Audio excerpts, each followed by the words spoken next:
good to me. Chilling all day, all in your space is where I wanna be. Here in this room, what did you do? I just can't get enough. Too caught up in your love. I've been trying to forget, but you won't let me. Something in my brain wants you. I've been hanging by myself, asking for help, but nothing seems to work on you. Yeah, you always make me feel like home. Yeah, you never leave my thoughts alone. Yeah, you're the reason I'm going out my mind. I just can't stop thinking about you.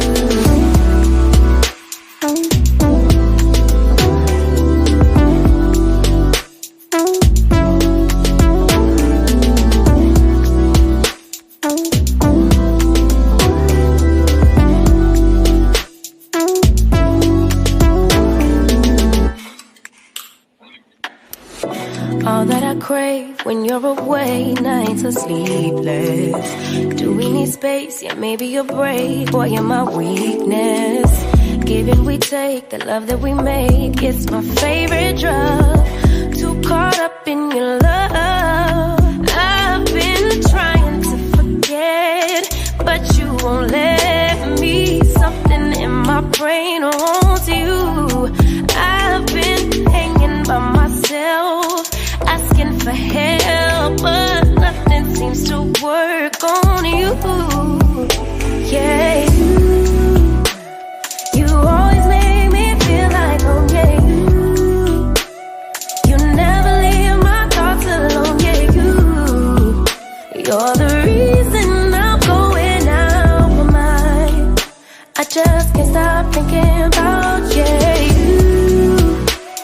You got me feeling some type of way.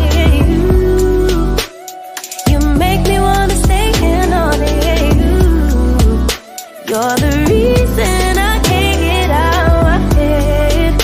I just can't stop thinking about you. I just can't stop thinking about you. I just can't stop thinking about you. I just can't stop thinking about you. I just can't stop thinking about you. It's a beautiful thing. It's a beautiful thing to be back. Now, today I just slid into home plate at the last minute because I took a trip to Labadi Beach, and today is Ghana's Independence Day. And I knew something was coming for this day, but they told me so many different things. And when I found out, I was like, okay, I need to get down there. Master Glam, you're here. I love you. We spoke earlier. Thank you for the kind words. Just let me know if you can hear me clear enough, and we'll proceed. And I'm going to admit, I have a weakness here in front of me. I have a big half a loaf of raisin bread and some pineapple mango juice with ginger. So there will be times I'll be taking some bites, but I'll kind of, mute myself. That's my weakness. I got to get it. It's something I shouldn't be indulging in. The juice is cool, but the other stuff there, I gotta pass on the other stuff. But I want to get into this. I want to say that most of the things that I'm going to speak about tonight, it's real stuff I've read, stuff I've experienced, and this is not going to be enough time to talk about this. I need like 5 or 6 hours, and get some participation involved also. And tonight we're also going to have Positively Angela, and we're going to do it on this channel, LanceScurvLive. I thought that maybe it would be a problem if we, because of the ban, I said, well, listen, we could push it back 2 days. She said, no, we can just do it on this channel, and she'll share the link. So I'm going to probably end this up around maybe 11:30 my time, 6:30 for you on the East Coast, which I want to know I have a limited time because I really want to go in. And maybe I'll do this again tomorrow night, part 2. Let's just see how it goes. Let me first off start by saying that this is a very, very close subject to me. It's not about just marriages when you marry in, but also just dating, who you deal with, who you get your soul ties with.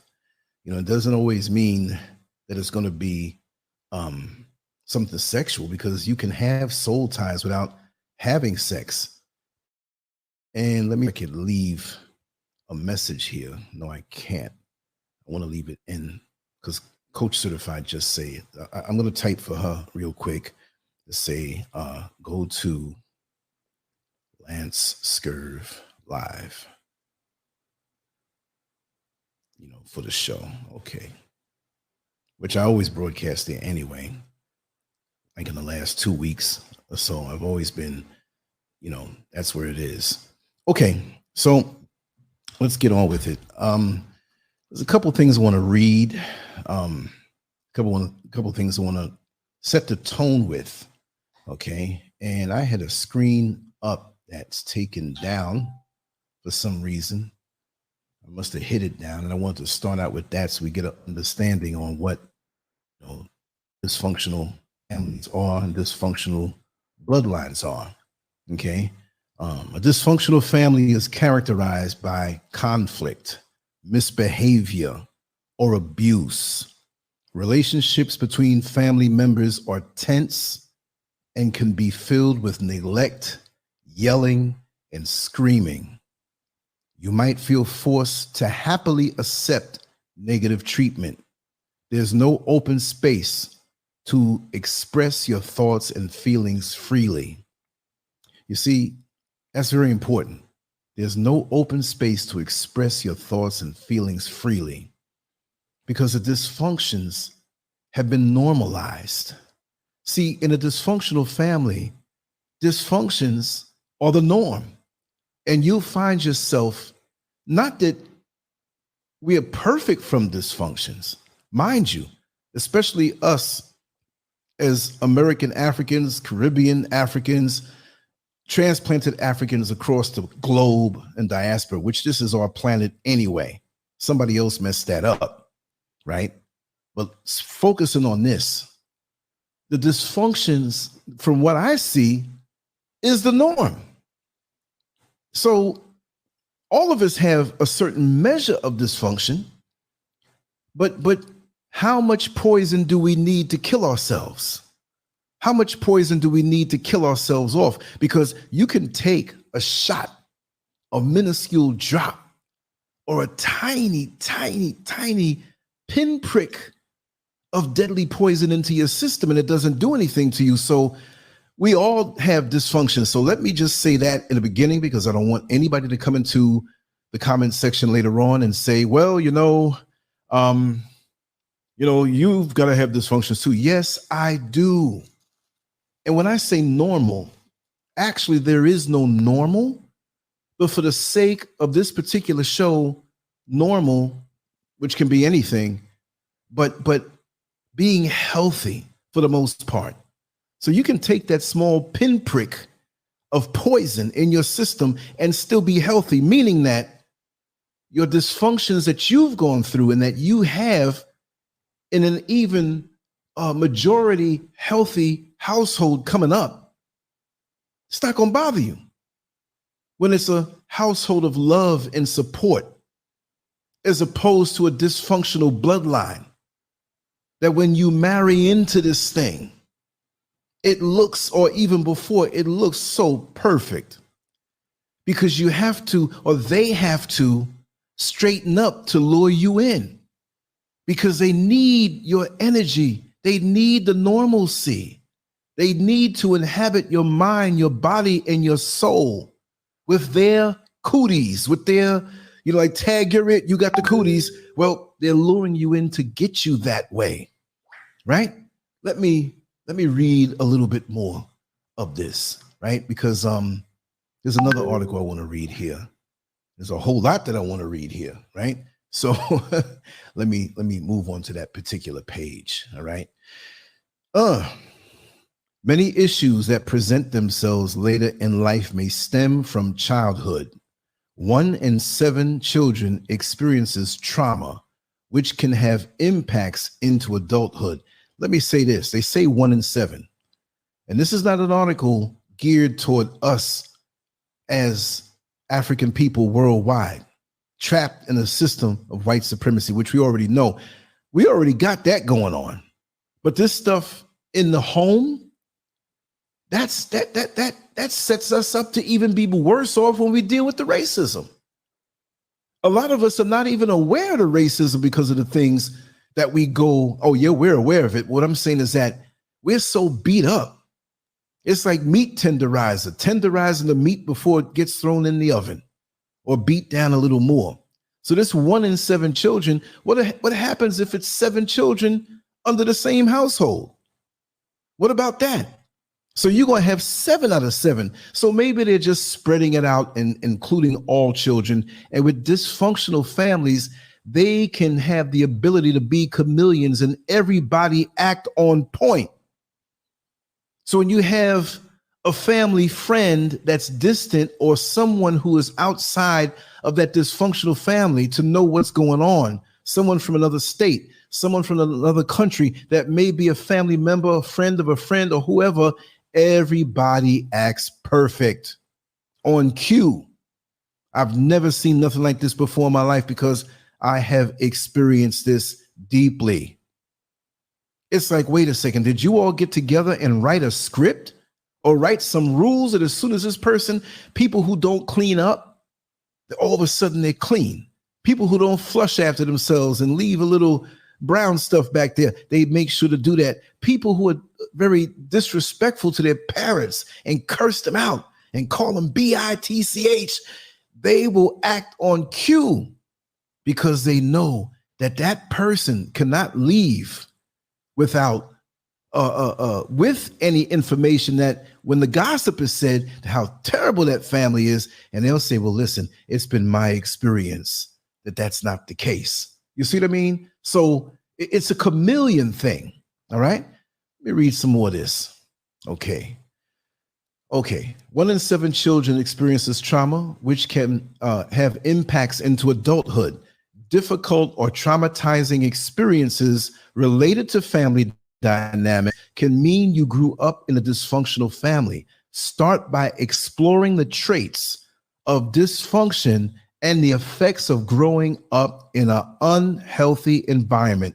It is an unhealthy environment. You can have parents that force you to clean and visitors come over and say, oh my God, this house is so clean and the food is so good, but it can still be an unhealthy environment. Okay, let's read this again from a different viewpoint. What is a dysfunctional family? Dysfunctional families may look different from one another as family dynamics can become complex. The McGraw-Hill Concise Dictionary of Modern Medicine defines a dysfunctional family as a family with multiple internal or external conflicts that affect the basic needs of the family unit. For example, this may include sibling rivalries, parent-child conflicts, domestic violence or abuse, mental illness, single parenthood. And I'm not saying to blame the person who is a single parent, but that has its effects when the child may have bonded to the other parent or things that are challenges that the single parent may not be able to handle that may be overwhelming. So we're not demonizing the single parent. Alcohol or drug abuse, extramarital affairs. Listen, when you creep out on your mate and you are arguing about that with your significant other, those children hear it and it hurts them when they hear it, because if they identify with that particular parent, it's like you did something to them. Like a daughter who identifies with the mother or the daughter that identifies with the father, she'll take up for him and demonize the mother, and this will go into adulthood. That's a knee-jerk reaction right there. Gambling addiction, unemployment influences, financial concerns, other traumatic family occurrences. And mind you, as these things happen, it doesn't mean that when they happen and it goes away, time-wise, because it never goes away. The effects never go away. It's in your mind. You get triggered off when you see certain things, and it's in your mind. But when you reach out to another dysfunctional family member or a parent that has orchestrated this, because lots of times, and most of the time, the children didn't cause this. They grew up in this. And this comes from the parents, right? Right from the parents. So now there's an order, and you better dance to this, okay? You better dance to this. And you have other family members who know, who keep quiet about certain things, and they'll tell you, oh, it's the past. It happened a long time ago. So what if I punch you in your damn face and run away now for like 10 years and come back to the family reunion? You're looking at me crazy. I'm like, that's the past. But see, the thing is, the pain of trauma from the inside is unlike or very similar. I'm sorry, it is like it, but it's unlike it because you can't see it. And it's like it because it's very much a painful thing where you can heal from something physically done to you, emotionally and mentally, it doesn't go away. So if you are the victim of molestation, that thing is still strong in you, and it comes back with interest. It doesn't stay where it is and collect dust and go away like other dysfunctional members of the family wanted to go away because they favor that member that molested you, and you become the demon. See? And you have to walk with this pain, and you better not say anything about it because the whole family will come down on you. Some families have minor dysfunctions, while others have deeply rooted issues that become serious problems. Many factors can lead to dysfunctional family life, and each can occur in varying degrees, right? What are the factors of a dysfunctional family? If you grew up in a dysfunctional family, you might have faced concerns since you were a child. Let me check on something here. Okay, because we ain't trying to make nobody else dysfunction. I'm kind of covered up because coming in from the beach, I had sand on me. I was sweaty. And if I hit the wrong button, I'll traumatize all of you because I'm sitting here naked. All right. So we don't want to harm anybody's where you can't sleep tonight. Okay. Because that African heat is kicking. Right. So, okay, here it is. Let me say that line again so we can flow, and I'll stop interjecting unless it has something to do with the topic. Let me just check the chat room for a minute. Yes, Master Glam, you are there. I'm glad you're here. And I guess the sound is good. Okay, here we go back again. I'm going to read that line again just for the sake of starting back over again. If you grew up in a dysfunctional family, you might have faced concerns since you were a child. These problems may have worsened as you age and can still affect you in adulthood. Dysfunctional families tend to be unstable or have conflicts. The caregiver might be so focused on their worries and needs that they fail to meet those of the children. This behavior may lead to neglect, abuse, or conflict. Some children may feel lonely and develop low self-esteem and self-worth. They might experience physical or mental health problems as a result.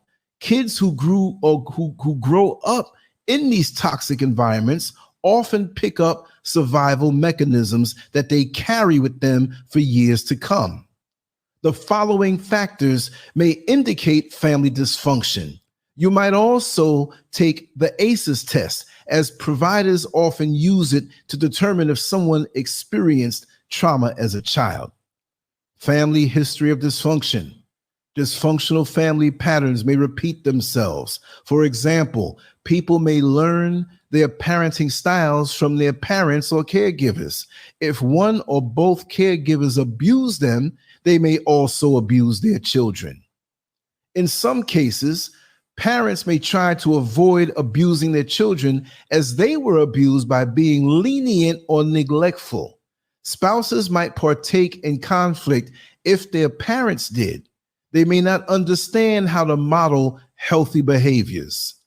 Those who grew up in dysfunctional households can learn healthier techniques for parenting. They may deal with the issues they carry as adults and learn how to love, appreciate, respect, and treat others healthily. A willingness to do the work it takes to overcome those issues can help end a dysfunctional family environment. For example, trauma therapy can be effective in treating adults who are sexually abused. Additionally, your attachment style can change over time. Medical problems. Family illness alone may not cause family dysfunction. However, it may have impacts on the family unit. Parents might rely on their children to care for their health, which can cause anxiety and depression in their children. Additionally, if one child is ill and not cared for, this may cause the children to grow up to invalidate their illnesses. You may not have had any control over the illness that put a strain on your family, but you can control your actions, learn to use the resources available to you, and meet your children's needs. Mental illness. Biology may play a role in many mental illnesses. However, behavioral issues that can accompany them may make family life much more challenging, especially without treatment. People with untreated mental illnesses like trauma disorders, anxiety, or depression may act unhealthily toward their families. With treatment, people with mental illness may start to contribute positively. Life circumstances. Stress is often an unavoidable part of life. While low levels of stress can positively impact people and push them to achieve their goals, excessive stress may jeopardize a family's safety and well-being. High levels of stress could lead to hostility within a family. Learning to deal with life stressors healthily can be essential to the happiness and well-being of the individual and the family. When you model healthy coping strategies, to your children, they may learn how to regulate their emotions. Addiction, substance addiction, gambling, or psychological addictions may lead to codependency, with caretakers spending excessive amounts of time, energy, and other resource on the individual who's addicted. At times, children fill the role of a caretaker. When an addiction is severe, it may drain a family's financial and emotional resources, including the emotional resources of children living with a parent who's addicted. A parent with an untreated substance use disorder or addiction may be emotionally unavailable to their children. While addiction can cause problems within a family, addictive behaviors may also develop due to dysfunctional family dynamics.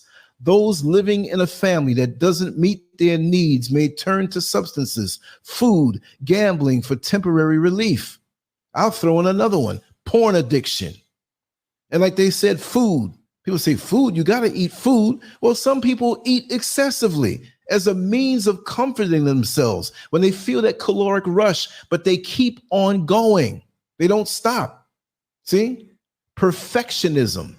Parents who are perfectionists or perfectionistic may put pressure on their partners and children, not just to do their best, but to accomplish the impossible.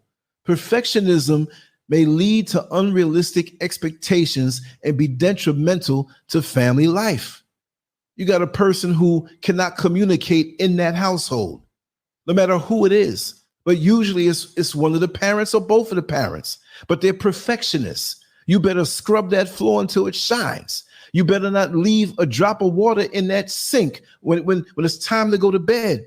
Everything must be perfect and lined up perfect. They will do it. If they hang clothes in the closet, they'll measure how far out the shirts come off the coat hanger, and it has to be a straight line. Perfectionism, but yet they may fail drastically in other parts of their life that's destroying their life because they don't communicate. They don't talk. When you want to communicate with people like this who are perfectionistic, what they'll do is when you start to get to the root of the matter, they will conjure up another task for you to do to deflect and avoid talking about the issue that's bringing so much pain to the relationship or so much pain to the family. Oh, well, you got to sweep outside. Well, can we talk about the issue? No, we got too much work to do. You got to sweep your room.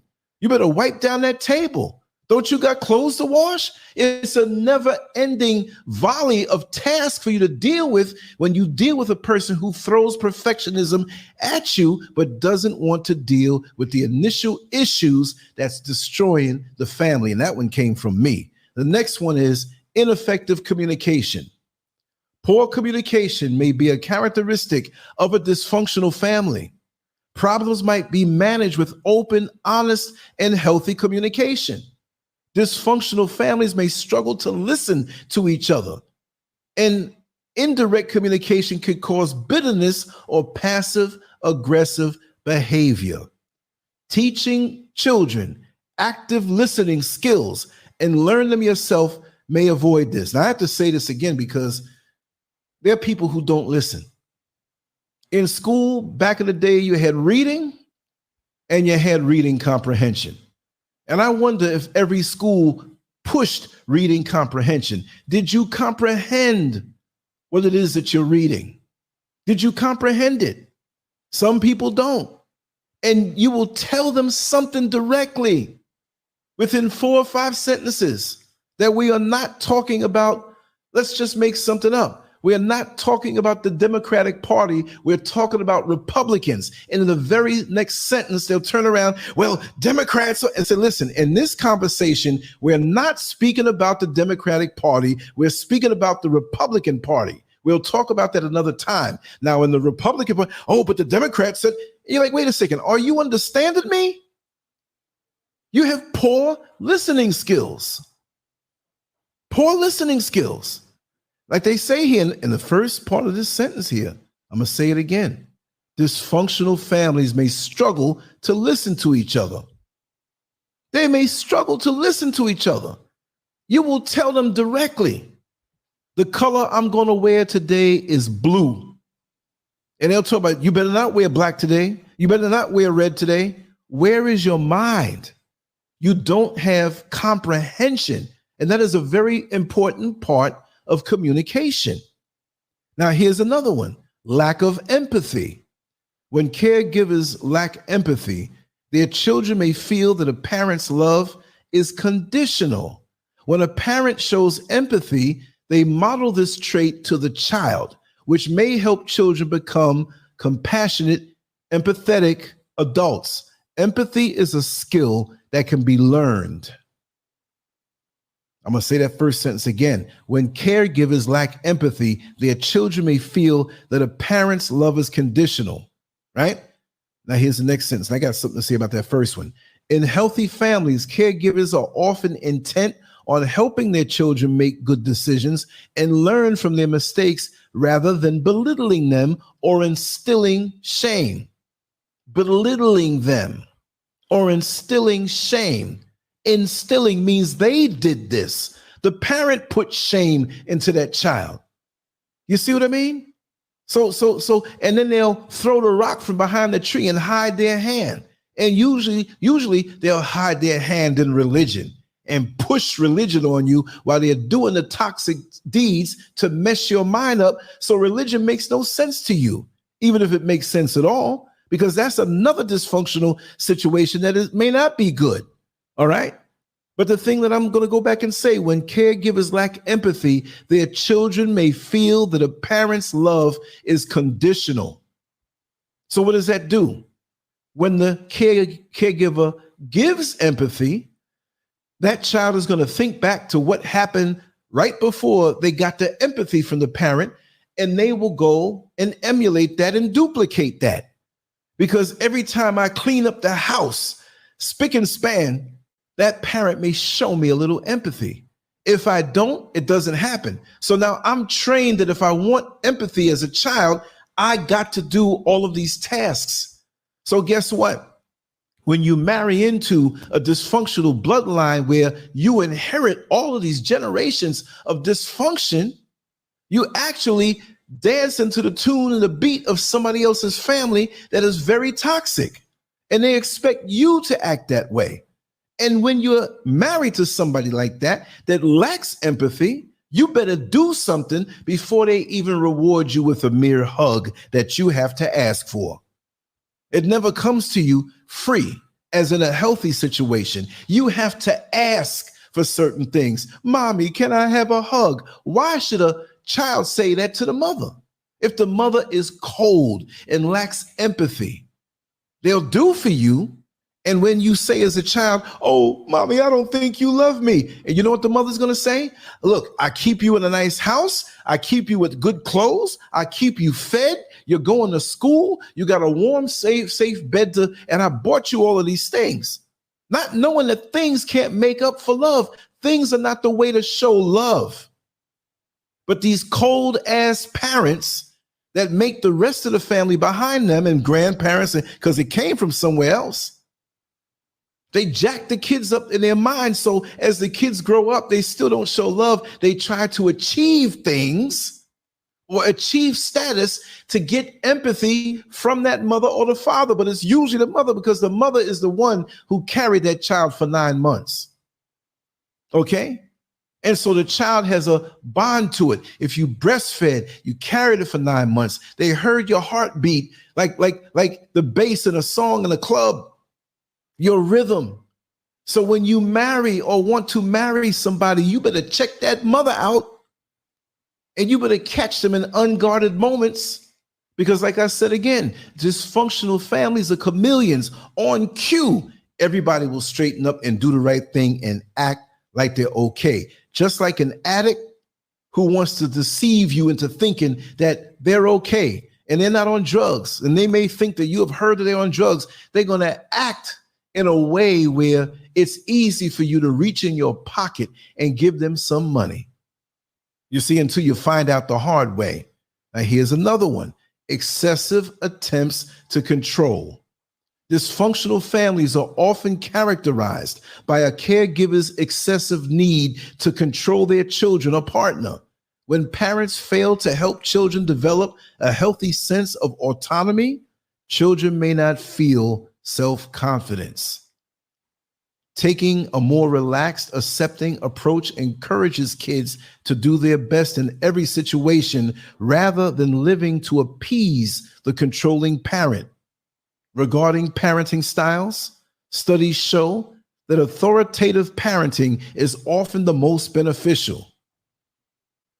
Lack of privacy and independence. Oh man, that's going to be something. It looks like a short 2 lines, but I'm going to say this. I grew up with privacy and independence, and I respected my parents, and my parents instilled in me a sense of space, independence, and privacy. My parents would knock on my door, even though it was their door, right? But they would knock on my door to instill a sense of privacy, respect, and independence.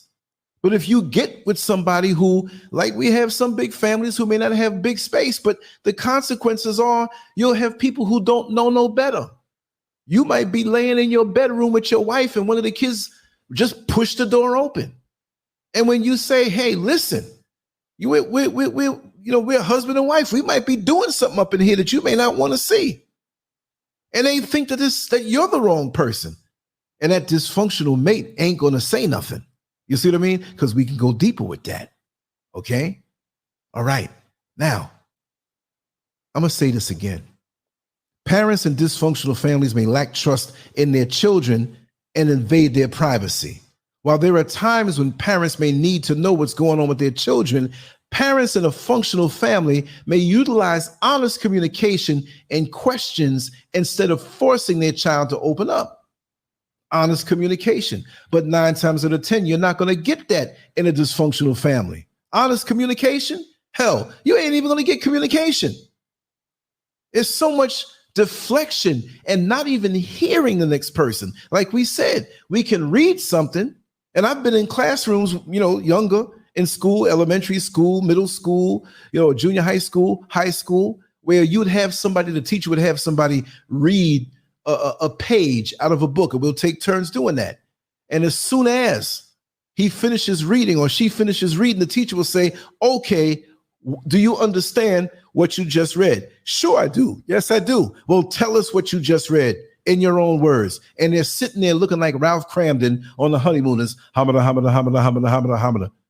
You got a problem when you can't comprehend. You got a problem when you can't listen to what the next person is trying to express. And we got a double problem if you can't listen and they don't express it properly. Some people will tell you part of something and not tell you the whole thing. And I think that most schools from as early as first and second grade have taught you when you communicate, you want to express the who, what, where, why, and when. Who was it? When did it happen? What was it? Why and when? Some people will tell you the who or the what or the when or two of them and leave the rest out. And when you ask them, listen, I don't understand you. You just told me part of the equation. They get mad at you because they were not taught the proper way to communicate. And to hell with you if you don't understand it.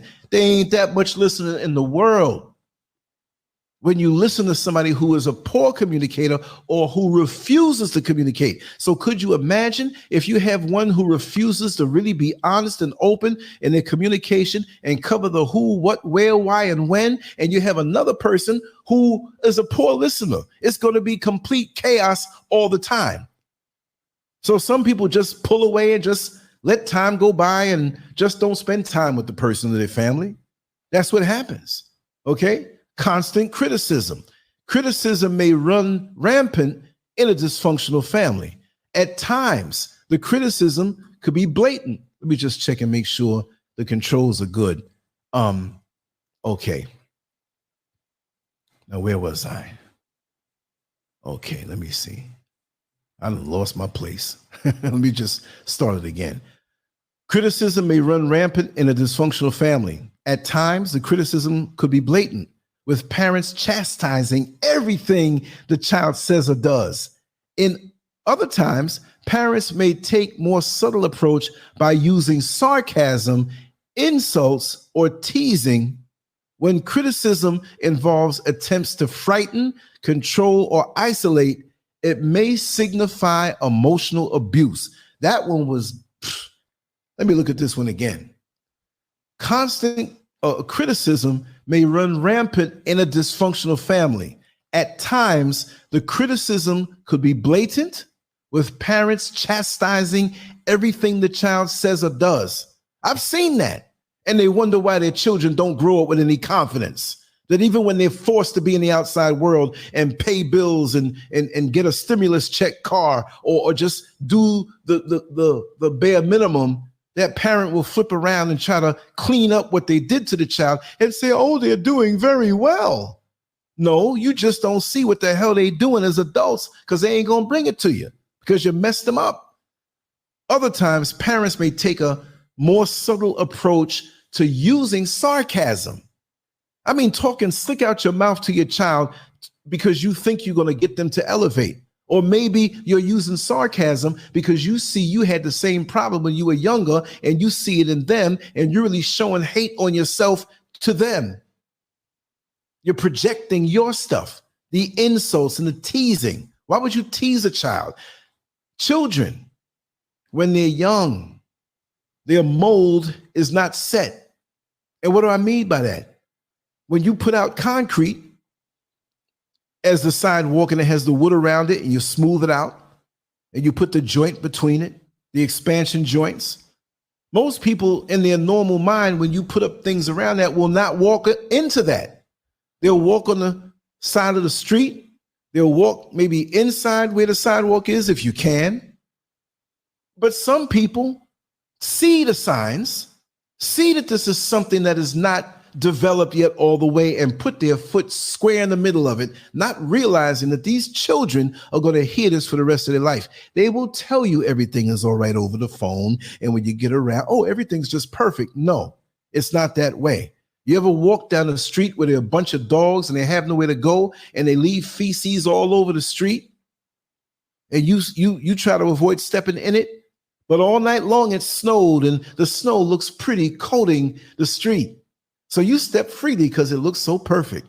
But if you step in the wrong spot, you're going to have all them grooves and grooves up under your shoes. It's going to be filled with feces because it was covered and looked to be pretty, but the damage remained. So when you step in concrete, you leave a mark. And if it's there all night to dry, it's going to be there forever unless you deal with the trauma by getting some type of therapy and acknowledging these things, because sweeping these things up under the rug will have you dysfunctional for the rest of your life. And when you marry into a dysfunctional bloodline, if your mate refuses to get healing and get therapy, the relationship doesn't exist. And so now that will cause something in you of a void or voids. So you need to take care of yourself, and you need to keep yourself healthy. And you can't dance to that music that was inherited in the marriage generationally. See? Okay. There are 5 to 6 common roles in a dysfunctional family. I see 5 here. Okay, is there a 6th one? No, I don't see it. Okay, here it goes. Number 1, enabler or caretaker. This is in a dysfunctional family, the roles. So we can look at our families and see who has a role a little more that they really shouldn't have. Number 1, enabler or caretaker. The individual may attempt to keep the family going despite the presence of addiction or other dysfunctions in the family. That person that I see is the go-to person that fills the gap if there is one of the mates gone. Like say they had the children, right? And now it's a single mother, and not usually the single father, but it's a single mother, right? So one of those sons or one of those daughters are going to grow up to be actually like a parent. And you'll have a son who grows up to be somewhat of a husband, of course, without the sex, but he'll be the husband to the single mother who doesn't have a man. Isn't that something? So he has pressure on him. He can't live a full life. Anybody he gets with is going to come under the harsh scrutiny of that mother, because in essence, that woman is taking away her husband, her pseudo husband. Okay. So we have a lot of sons who are in families who are grown, but every problem that comes along and every decision, or they feel that even when you marry their mother, that you're taken away from them, right? So now you got to compete with the son to be the husband, because the son is really the husband. Ain't that something? And I'm not talking about sex. So you butt heads when it comes time. You say in your home with your wife, okay, I'm going to paint the wall a certain color. And he may step by and be like, no, I don't want it that color. I want it this way. It's like, Negro, you don't even live here. You're not even the husband. But that wife of yours will let it go on, because in her mind, he's more of a perfect fit, because he will not leave her like that ex-husband or that other mate left her. So he's a safe bet. But the same thing goes with her daughter. And I'm not going to say it's always with the single father, right? But the daughter, and not to get too deep, may favor the father, who still might be in a relationship, but because he's having problems with the mother, she becomes the pseudo wife. She becomes the one that says, Daddy, are you hungry? She becomes the one that says, I'm not going to go out with my girlfriends today. Daddy, your clothes and your uniforms are too dirty, and you got to go to work Monday, so I'm going to clean them up. And the wife refuses to do it because she has a gripe with him, because she lacks communication skills and won't listen. Or maybe he has the communication skill problem and won't listen. Okay. But usually, so children are easy to mold in. And this is me saying it. They're easy to mold into the perfect mate in a sick way. And I'm not talking about anything of molestation or anything sexual or anything that's not proper. Now, you do have situations like that, and that's the topic of another show. That's the topic of another show. Number 2, scapegoat or troublemaker. The scapegoat or troublemaker may become sick, weak, angry, or rebellious in response to their treatment. They may receive the majority of abuse or maltreatment. I'm going to say it again. Scapegoat or troublemaker. The scapegoat or troublemaker may become sick, weak, angry, or rebellious in response to their treatment. They may receive the majority of abuse and maltreatment because they don't fit in. So they're going to be rebellious. They see what it is inside the house. There's always somebody in that family who reads everybody like a cheap novel, but nobody wants to be bothered with them because they see it for what it is. And people don't want to see themselves in that dysfunctional mirror. So these proximities will go on into adulthood, where you have a brother and a sister who seem to have gotten along, but the brother has some hidden resentments and does them in somehow, and you'll have family members who they talk for a time or they don't talk for 20 years and then you see them for the next year and everything seems to be fine, but nobody ever dealt with the issue. And when that issue stinks up the room when they're in there and somebody begins to say something like the scapegoat or the troublemaker, here we go again, it all breaks up and we won't see each other for another 20 years. And most often we see each other at funerals. Or if somebody got in a bad accident and you have to visit them at the hospital. And they don't learn from this stuff to say, you know what, life is too short. Let's iron out the kinks and make it right.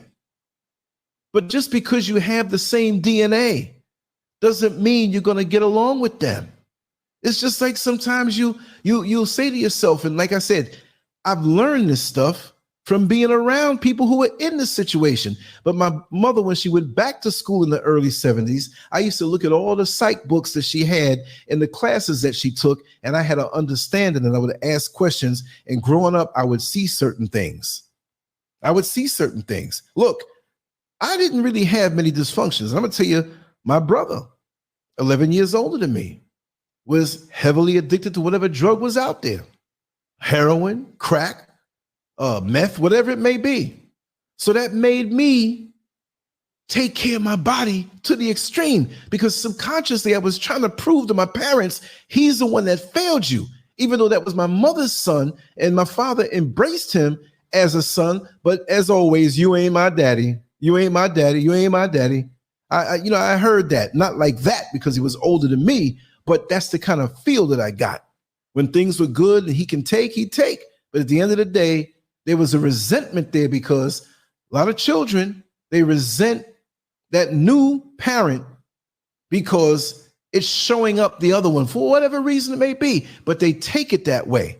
Oh, look at him. So all of the good attributes that you have as a step parent, it turns them against you because at first it feels too good. Oh man, my mama married a good father, a good husband. He may not be my father, but he's a father. He's hip. He's cool. He communicates.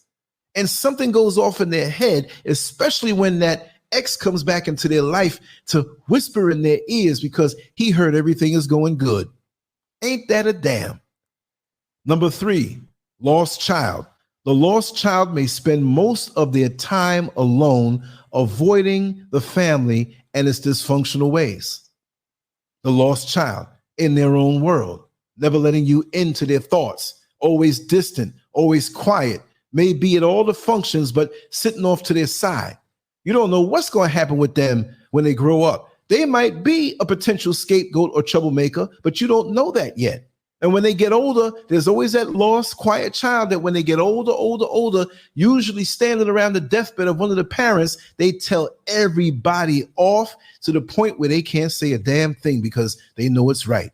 What kind of way is this to live your whole life with these proximities? Messing up your life.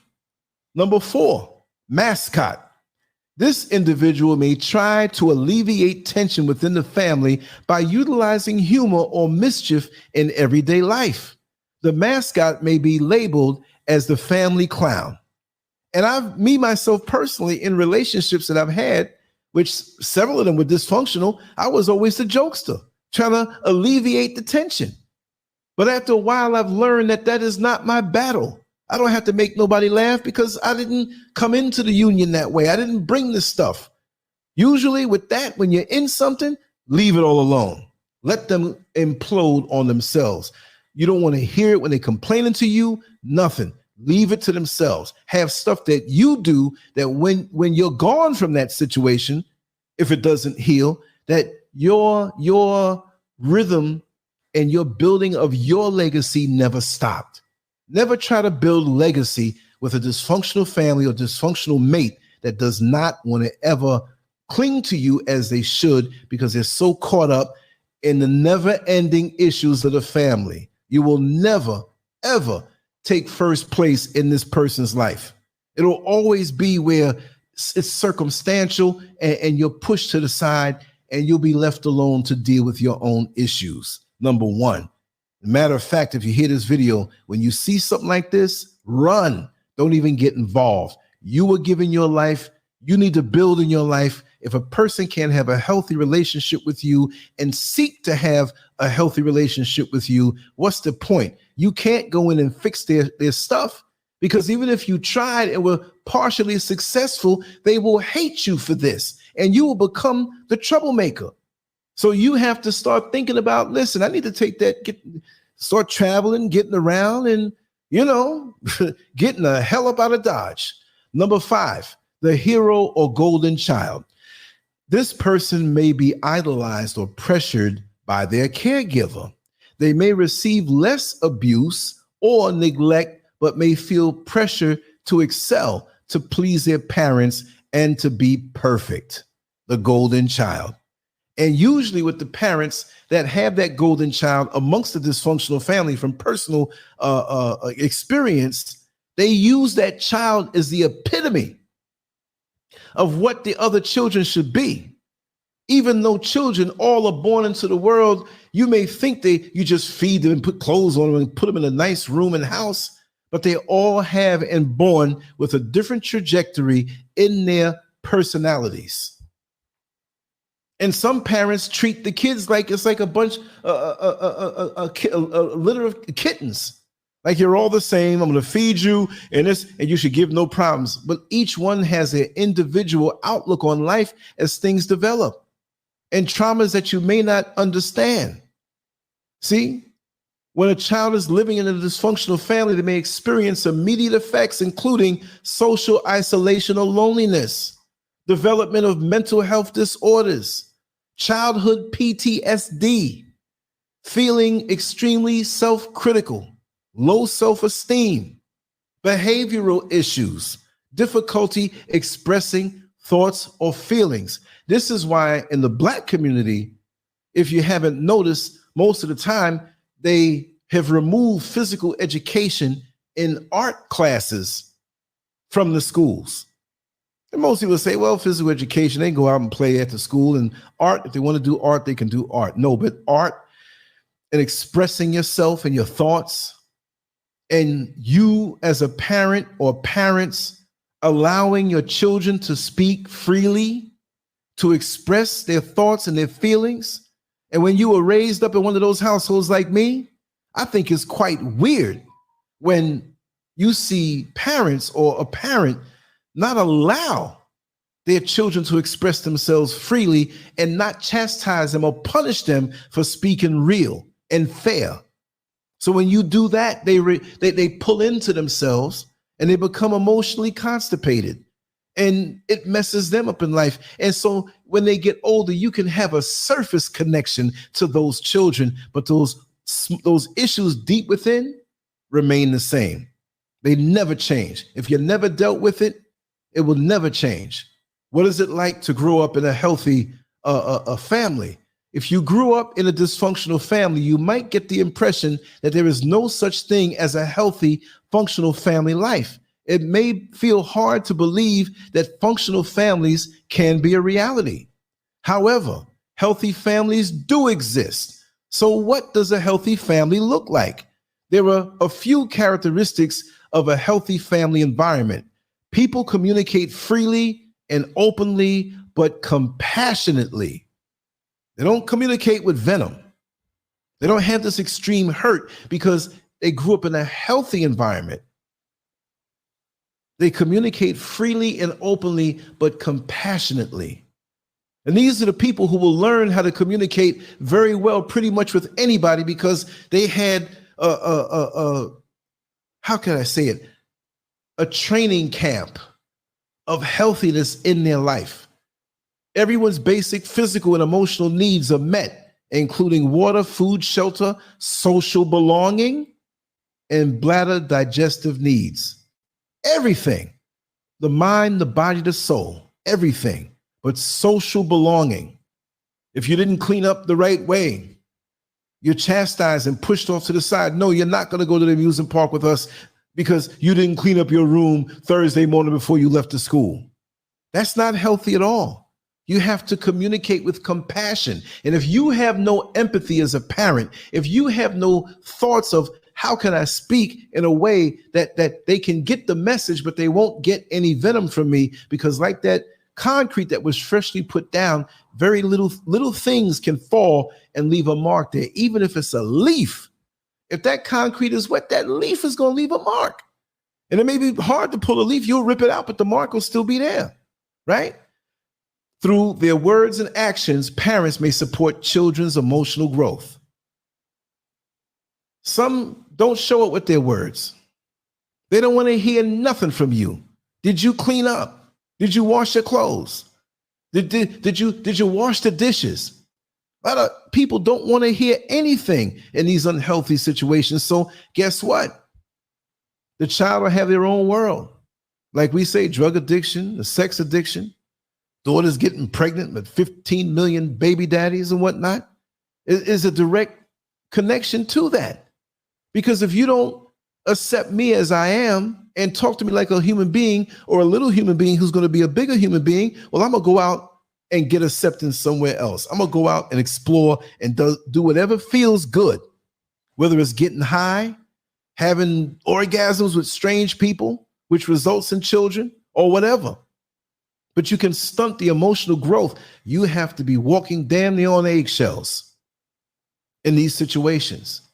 Not that you're scared of your children, but you don't want to mess up that hardening, that ever hardening concrete. And when it hardens up, it doesn't harden the heart. That's just a comparison. When it hardens up in a healthy way, where you still see that finish, when you see concrete that was freshly done, but it was dry, right? And it's nighttime and it rained a little bit, that concrete looks wet because the surface is smooth, because everything was done right and it was allowed to congeal properly, to heal properly. So anything you see as a mark on the surface could be indicative of something major. Adult children of caregivers who display dysfunctional behavior may benefit from working with a therapist to overcome a childhood affected by a dysfunctional family. Healing internal wounds can be a decisive step. Studies show that many adults feel most comfortable at home, which can make in-person therapy feel daunting. If you relate, you may enjoy trying therapy from home in the form of online counseling. Online therapy can be effectively treat various mental health conditions and heal certain kinds of trauma. While many problems often arise from adverse childhood experiences, your mental health can be affected at any life stage. So it doesn't mean because you grew up in a healthy household when you were young, you can't be driven to madness when you're older. So you got to stay on these things. You see what I mean? PTSD is not just for people who went to war, because most of us haven't gone to war. And most of us have PTSD. I feel that military veterans who have been in combat or whatever stress they felt, they are the minority, but they are known for that. Post-traumatic stress disorder, right? So these are the things, and I didn't know I was going to take up so much time talking about this. So what I'm going to do, I'm going to bring this and talk about this tomorrow for sure. And we'll do a part 2. I'm not going to end it now, but we're going to do a part 2.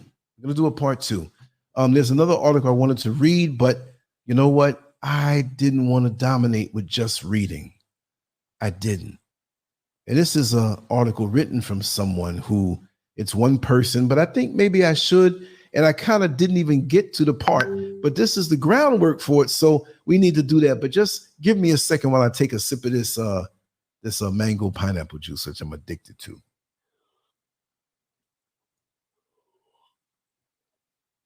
because I just did an hour nonstop. So like a boxing match, this is the rest between rounds. Just a minute.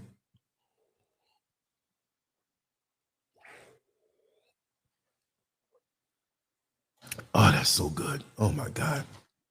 Let me see if we have enough time, because I'm going to touch on the topic, the title topic, but there were certain points in this article that were very good.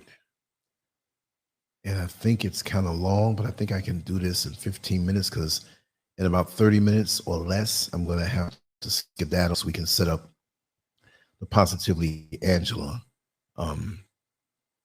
episode. And as a matter of fact, you know what? This would get to, I think I'm gonna, let me see, because there's a lot of extra stuff here. Okay, you know what? Let's just boogie. Let's just boogie, because I don't want to slice this too thin, because I said a lot of things already. Okay. This is one of these authors that have, you know, some made up name, Illmatical. And I got this from medium.com, and in the description area and on the website, when I upload this particular edition to the website, I'll put all of these links in there. And if you go to LanceScurv.com, I got in so late I didn't have a chance to upload this particular episode to the actual site, but they were each one in this last week, you know, during the ban. It will be where they'll all be there originally and put up on LanceScurv.com to catch up, right? So we're going to do it that way. I'm going to read this. And this is kind of like touches on dysfunctional families, but, you know, and somebody wants to get through to me really bad. And I don't know. Am I going to stop and have a private conversation? Or maybe what I should do is just cut the phone off, because it seems to be very popular right now. So I'm going to cut this off a little bit. And I'll probably start doing that unless I want to take calls in. Okay, let me see. Okay, they can ring and they can leave their message, but nobody leaves messages. They ring, but nobody leaves messages. I don't understand it. So I'll just keep it like that. Anyway, the title of this article is, Are You the Black Sheep in a Black Family? Now, this guy's kind of hip, you know, so I'm going to be saying things the way he says it. A look at how dysfunctional behavior within Black families is often normalized, contributing towards the isolation of a particular family member. The black sheep. If you believe you're a black sheep in a black family, there is hope.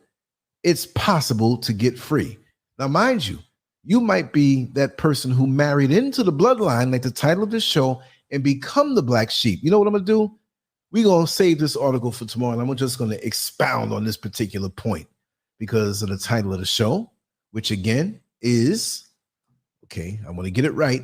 Marrying into a dysfunctional bloodline is like cleaning up the mess after someone else's party. Yes, let me freestyle this. Like he said in the article, it's normalized. So when you marry into a dysfunctional bloodline, it doesn't mean just dysfunction. I'm a man, so I'm going to speak it as marrying into or marrying a woman, okay? I'm not with the Dwayne Wade stuff here. We're going to deal with that. It's bad enough. Could you imagine what's going to happen with his son when he goes to the daggone transgender castration station at the age of 18? Those underlying issues, could you imagine? And turns him into a little girl or a young girl. And we know that's not the truth. And that girl now wants to marry a man. And he knows this? I don't know. Look, I'm not into gossip, but this is one soap opera I definitely want to see. They need to make the Dwayne Wade thing a reality TV show, for real. Let me take another sip because I'm going to go strong. We're going to finish this bad boy strong.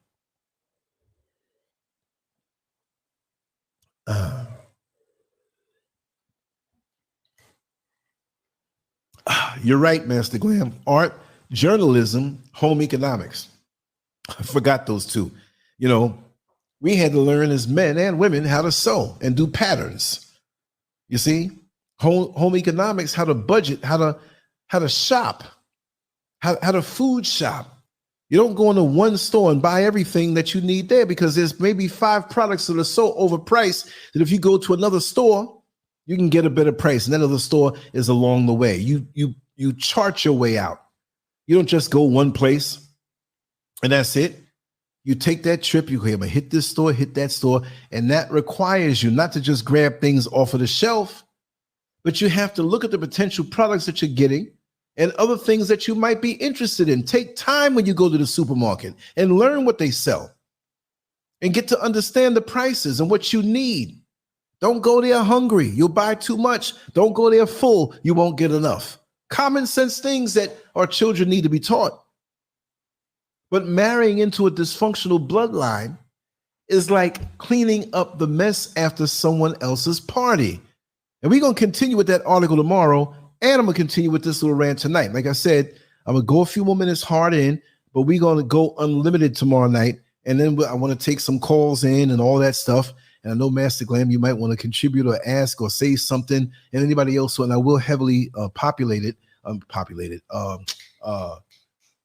advertise it. I mean, populate. I'm thinking about doing a website where I populate this section. I got this stuff going on in my head. So I got a 5-track mind. While I'm talking that, there's 4 other things going on in the back of my big head. All right.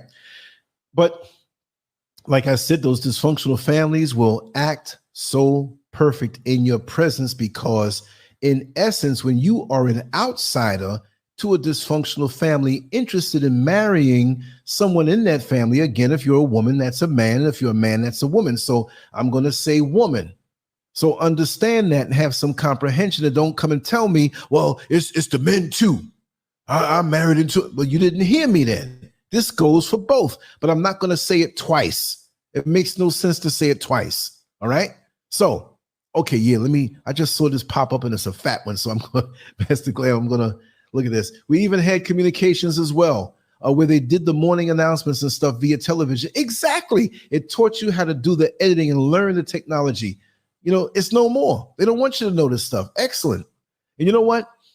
I didn't really have that, because I got this gray hair, my mustache, and I'm quite sure my head is gray if I let the hair grow out. I'm going to do that and see how bad it looks, right? But, oh, he's full of wisdom. Hey, listen, just because a man has gray hair, there's a lot of gray-haired fools out here. So don't let the gray hair fool you. But anyway, the thing is, this has been going on for so long with that dysfunctional family. And it can merge into that woman that you're going to marry that may have children. But the rhythm was set from generations ago. Must I say generational curse? No, that's harsh. People will say that, but it's generational behavior for sure. And these are things that you can't come into this relationship without extreme honesty and extreme communication. Because this person is going to have to let you in their world, and they're going to have to admit what's been going on with them. Even if they're healed from it, they're going to have to reveal their past to you. And a lot of them don't want to do that. A lot of them want to present this perfect package. Now, we're saying one aspect of it, y'all, marrying into a dysfunctional bloodline, and the person marrying in, which in this case, like myself, is a man, doesn't mean I'm perfect. I've had dysfunctions too as a man, but pretty much like I said with that analogy early on, that tiny, tiny 1/100th drop of poison that gets into your system that's healthy and doesn't kill you because it's so small. But then you go into a family, and I mean mother-in-law, father-in-law, brother-in-laws, sister-in-laws, they all have their take on growing up. And this person who you're going to marry is part of that. And then they got their issues with each other. They each got their issues in a unique way with their parents. And one of them may favor the parent, and the one you're marrying may not be one who wants to deal with that particular daughter because she don't like her. And then this one takes up for this one. And you got to learn all these rhythms. And you got to move cautiously when you move into these situations. And you can't trust what they say. You got to go on what you see. So if you see family members who may not have seen each other for a month or so, it may not be where, and I'm not knocking my Latino brothers and sisters, but hey, papi, hey, and they kiss and hug for 30 minutes. And if you get up and leave to go to the store, they kiss and hug for 30 minutes. But it's all love, y'all. I'm not making fun of y'all. I'm just saying, that's a good thing. At least it's better. And they have dysfunctions too, but at least they have that feeling of oneness that they can argue amongst each other. But when you mess with one of them, you got to mess with all of them. Come on now. Y'all know it. And I speak the truth here. Yeah, man, them Puerto Ricans, man, they might be fighting amongst each other, but you better not get in there and mess with one of their family. Cut you 12 times before Sunday. You know what I mean? I ain't making fun. And there are other families of other races that do that, but this is what we know. And it's not just Puerto Rican, Mexicans, a lot of Latino folks. And why don't we have that? Why don't we have that? So when you're dealing with a family like this, it's like merging into the highway. You don't just go in the merge lane and just drive in the old way. You better see what's already there. You better see what's coming at you, what's close to you. If you can merge, you may have to slow down. You pretty much have to pick up the rhythm of the highway and move that way. Either you speed up or you slow down. So when you see these signs in these families, if you want to proceed, because like I said, they'll make it real sweet to you and make it look real sweet so you can proceed before you realize the mess that you got yourself in, that you did not create. And oftentimes you will be blamed for the mess that was already there 5, 10, 15, 20. And it ain't 25, 30 years of love like the song goes. Remember that song years ago in the 70s? Let's sing forever now. 5, 10, 15, 20, 25, 30 years of love.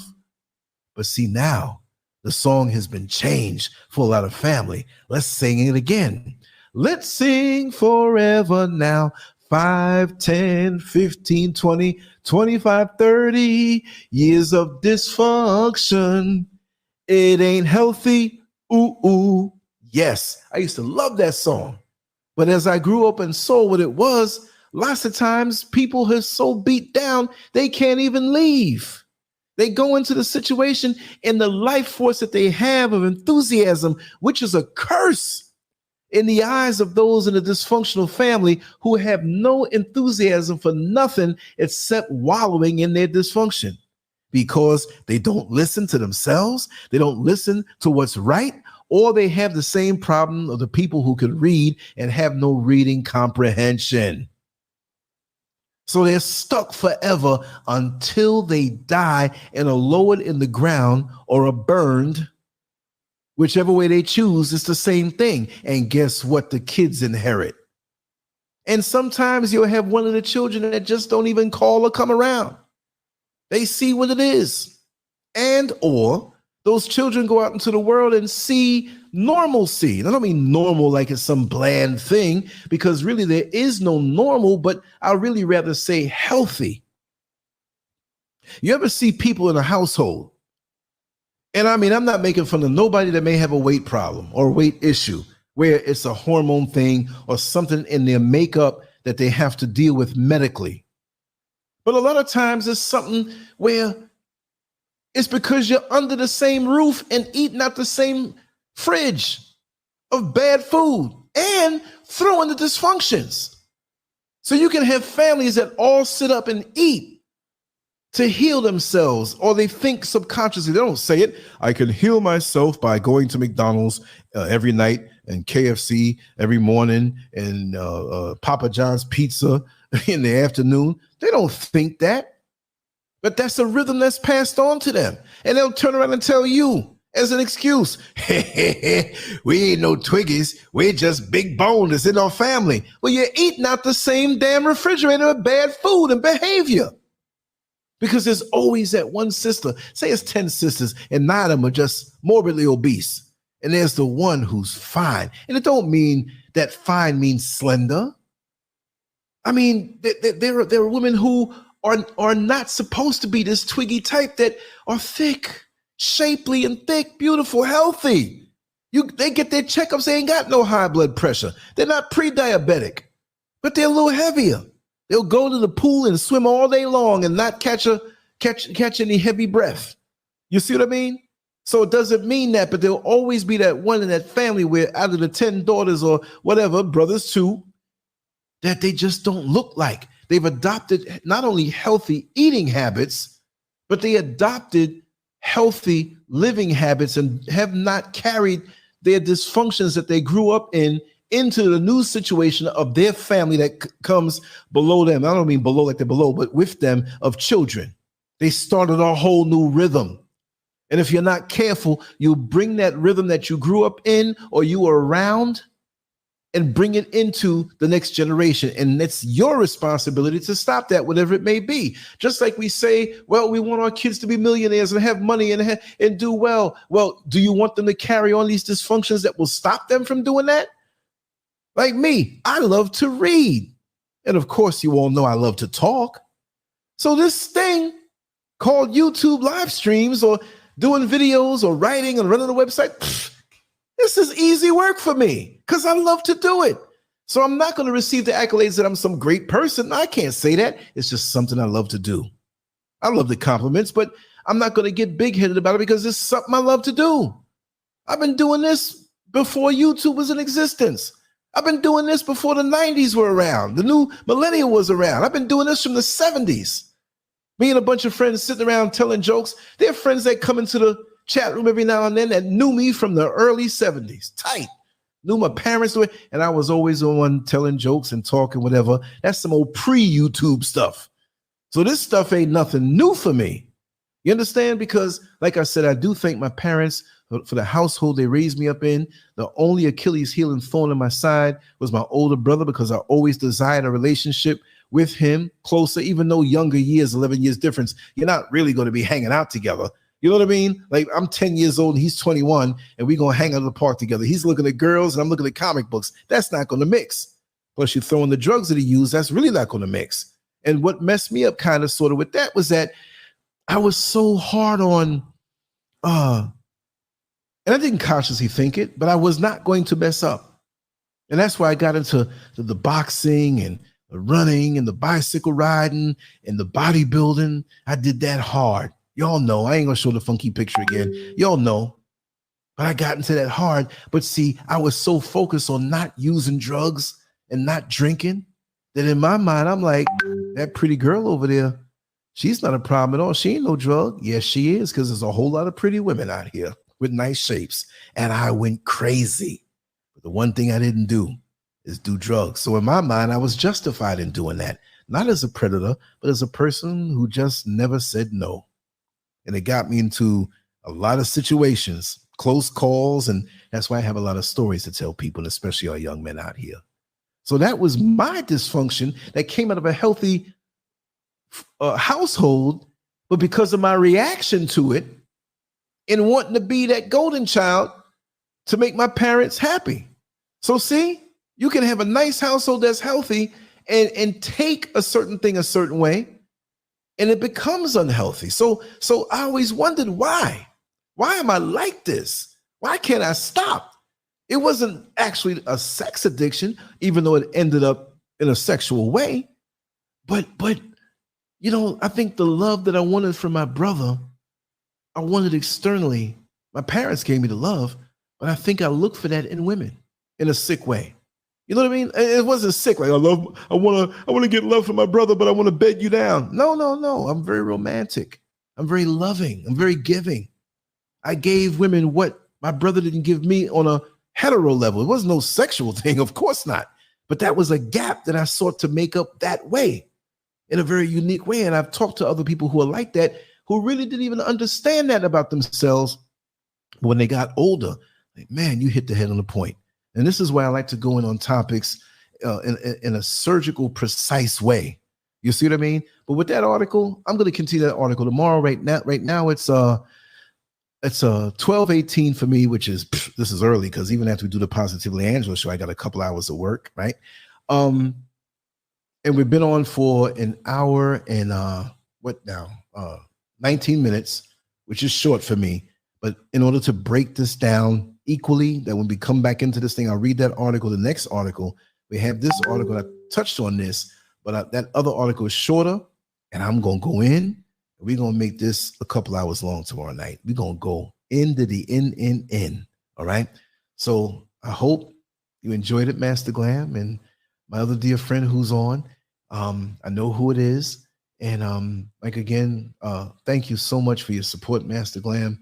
I'm glad you're here with us and you stood the test of time. People come, people go, people show themselves to be frauds. And sometimes it's not even about that. Sometimes it's just time to grow into whatever you want to grow into. We all have our journey, our trajectory, but I will say it's all love and it's all good with you and those who support. And it doesn't mean just financial support, but the support of being here, sharing, liking, and subscribing, and even correcting me in something that I may have said wrong. We're all here to grow together. And even though I may be older than most people who are on the show or come listen to it, even when it becomes an upload and whatnot, the bottom line is that I can learn too, and never hesitate to correct me. You can correct me. I'm not like that where I think I'm right at a time. I will consider everything and weigh it out. And if you're right, I'll say, listen, I was wrong. You're right. I apologize, or thank you for helping me to grow. I'm not unapproachable that way where people see the graphics of the shows or whatever, they think, oh man, this guy, I can't say anything up to him. I don't know as much as he does. No, you know things. We live life. We have different experiences. You just see in all these thousands of videos and shows that I've done that is compartmentalized and focused on certain topics, but it doesn't mean I'm some all-knowing guru. You see, YouTube can get to people's heads sometime, and personally, I've seen that. They get the praise and stuff, and they start really getting into that end of it. I'm here to do a job. I'm here to share. I'm here to entertain a little bit, make the food taste good. If you want something to eat, I'm not going to just do it dry and just throw it at you. You got to season it up. You got to chop it up right. You got to put it in the plate and arrange it right. You got to get the nice fork and spoon and knife. You got to put it under some good lights. You got to put the nice music on and have the table set a certain way. You got to have your hands clean. You can't stare at the people when they're eating. You to the side. You want a little more? Okay, I got you. You know what I mean? Make them enjoy the experience. But there's so many people who put their own in, and I put my own stuff in this too, but I don't do it in a scathing way where I'm looking to attack anybody, but I do use it in a very passionate, intense way, especially if I have experienced some of these things, which in this particular episode, I've experienced it firsthand in the worst ways. So I speak from experience, but I did read from professional writings so we can be on the same page. And that being said, I just, yeah, exactly. To not feel that loneliness, that yearning for partnership and friendship. Because remember, I have a brother, but I grew up as an only child. And I had privacy. And I had my space. And I had all of that. But most of my friends that I grew up with, that I gravitated toward, had big families. But I loved coming home to my tranquility, right? But there was a yearning there because I wanted that too for me to a certain degree. You know what I mean? So it came in the form of women. I didn't consciously think that, but I don't glorify it either. I say little funny jokes and stuff and make jokes, but no means would I suggest to anybody to, and it wasn't something I did. It's something that I allowed and I experienced, and it felt good. Just like you have sometimes young ladies out here who may not have gotten the love of their father or the love of their parents, and they feel disconnected. The same reason why young boys will join street gangs, because they wanted a sense of belonging. You have the young girl who, listens to the guy that lied to them and told him that he loved them and used them for the body and skedaddled, or maybe several guys, they have this void that, they just, it feels too good. They know what the world may say. Oh man, you fast, you running around, you might be a little whore, but no, but they don't care because this thing feels good to me in my soul, but it's temporary, and what made me and what I've been through made me what I am today. But the bottom line is, if I could do it all over again, I'd be a virgin until marriage, and I'll take my time and find out the right one and talk it out and whatever. I've got a lot of mileage on me, but in a way it doesn't look like that, but I have a lot of experience. So I got to thank the creator for that, because I'm a sacrifice that way. I was protected, never caught a disease, anything, right? And I'm here and alive to share my experiences with the younger brothers and sisters that are coming up. Because trust me, I don't know how I'm still alive. Trust me, and that's what I got to say for the day. So thank you all for being here. And even ahead of time, for those who hear this ahead of time, thank you all for being here, and know that I love you all. And I'm going to set up Positively Angela's show. She's going to be on the same channel here, but she's going to share it out. So those who know it, and I'll put it in Telegram and everything, spread it out. She's going to have a show, and she'll be able to share it with her followers just the same.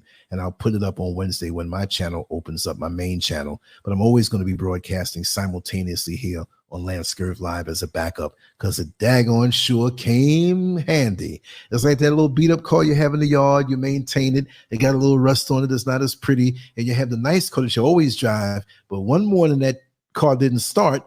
And that one little car there that doesn't have too many amenities saved the day. So, yeah, it got the crack of the windshield, but it got you to work, didn't it? Got you to the supermarket, didn't it? That's the beauty to it, y'all. But much love again, and I will tomorrow. Take care, y'all. Peace. Take it away, feeling too good to me. Chilling all day, all in your space is where I wanna be. Here in this room, what did you do? I just can't get enough. Too caught up in your love. I've been trying to forget, but you won't let me. Something in my brain wants you. I've been hanging by myself, asking for help, but nothing seems to work on you. Yeah, you always make me feel like home. Yeah, you never leave my thoughts alone. Yeah, you're the reason I'm going out of my mind. I just can't stop thinking about you.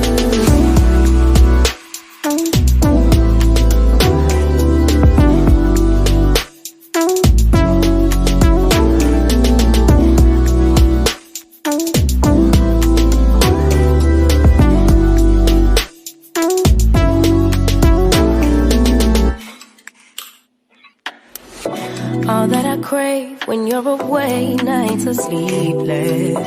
Do we need space? Yeah, maybe you're brave, boy, you're my weakness. Give and we take, the love that we make, it's my favorite drug. Too caught up in your love. I've been trying to forget, but you won't let me. Something in my brain wants you. I've been hanging by myself, asking for help, but nothing seems to work on you. Yeah, you always make me feel like home. Yeah, you never leave my thoughts alone. Yeah, you're the reason I'm going out of my mind. I just can't stop thinking about you. You got me feeling some type of way.